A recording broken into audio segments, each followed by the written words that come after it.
What is going on, everyone? This is Eric coming at you from just outside of Hartford, Connecticut. And today, we're going to be looking at the Nick Bjugstad trade, which occurred back on February 1st, 2019.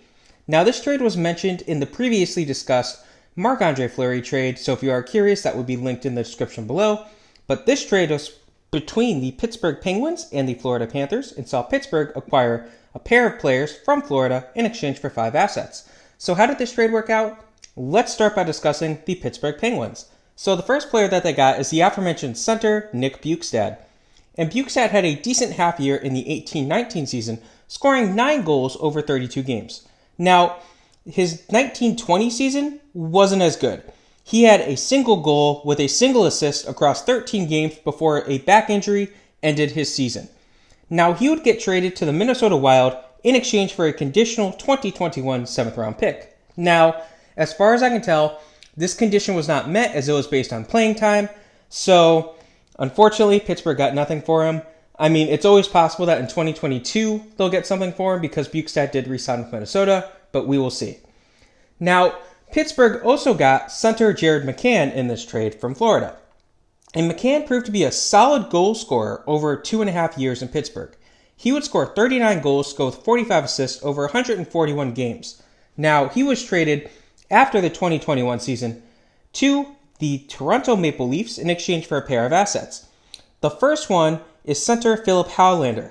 Now, Hallander is still in Sweden, but Pittsburgh clearly is a fan of him as they originally drafted him, and they traded him away in the one of the trades that we discussed in the Phil Kessel Part 1 video, which will be linked in the description below.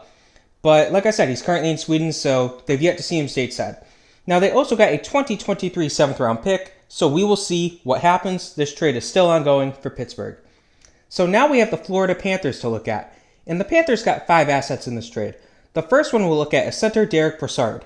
Now Brassard, he appeared in 10 games for Florida, scoring 1 goal with 3 assists before he was traded to the Colorado Avalanche in exchange for a 2020 3rd round pick. This would become the 87th overall selection, and with it, they would pick right wing Justin Saradiff. And Saradiff himself, he's currently unsigned and playing in the WHL. He still has some time to sign, though, so it's not a concern. Now, in the trade with Pittsburgh, they also got center Riley Sheahan. And Sheahan, he scored 2 goals with 8 assists in 33 games before he walked as a free agent. Now, Florida also got 3 draft picks, all 3 coming in 2019. The first one we're going to look at was a second rounder, which would become the 52nd overall pick. And with it, they would select defenseman Vladislav Kolyachonok. So Kolyachonok, he played 10 games in the AHL in the 2021 season, but he was traded away by the team to the Arizona Coyotes in a salary dump move that sent Florida a 2023 7th round pick. So this trade is still ongoing for the Florida Panthers. Even though they still had 2 more draft picks that we're going to look at, both 2019 4th round picks, one was 104th and one was 114th. Both were traded together to the Columbus Blue Jackets in exchange for the 81st pick in 2019. With that pick, the team would select right wing Cole Schwindt. And Schwindt, he played 10 games in the AHL last year, and he currently looks to play the next year, 2021-22, in the AHL for the team. So, yeah, a lot of minor players here. How did the rest of the teams do? So we'll start by looking at Minnesota. Now, Minnesota did get center Nick Bjugstad, and he would score 6 goals with 11 assists in a reserve role in the 2021 season. And like I mentioned before, he did just re-sign, or a couple months ago he re-signed with the team on another 1-year deal, so we'll see what happens. Toronto got center Jared McCann. Now, basically, Toronto traded for McCann to leave him exposed in the expansion draft with the hope that the Seattle Kraken would pick him, and it worked. He was selected in the 2021 expansion draft without playing a single minute for the franchise. Next, we have the Colorado Avalanche, and the Avalanche got a pair of assets in exchange for a 3rd round pick. The first one that we're going to look at is center Derek Brassard, and Brassard recorded 4 goals over 20 games, but he was a non-factor in the playoffs, and then he would leave the team. They also got a 2020 6th round pick. This would be the 167th selection. With it, they would pick center Niels Amen, and Amen, he is currently playing in Sweden. So next we have the Arizona Coyotes. Now, the Coyotes got 3 assets in a salary dump, essentially. So that's what the Coyotes are good at doing, it seems. So they got defenseman Vladislav Kolyachonok, and he looks to be in the AHL this year.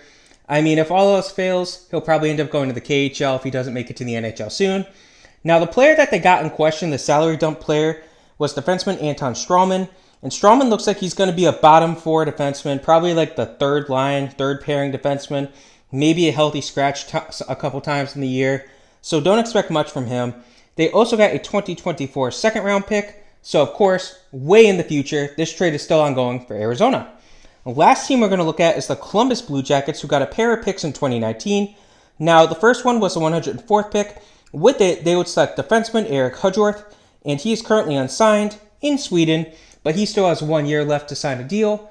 They also got the 114th pick, which they would use to select a left wing Dmitry Voronkov, and he is currently playing in the KHL, but of course, KHL players' rights never expire, so the team has a while to work with him. But again, I hope you guys enjoyed this video. There's a lot of newer names in this trade, so there's always things that can change. This is still an ongoing trade, but like I said, this is linked to the Marc-Andre Fleury trade, so I wanted to put this video up. Hope you guys enjoyed this. Have a good rest of your day.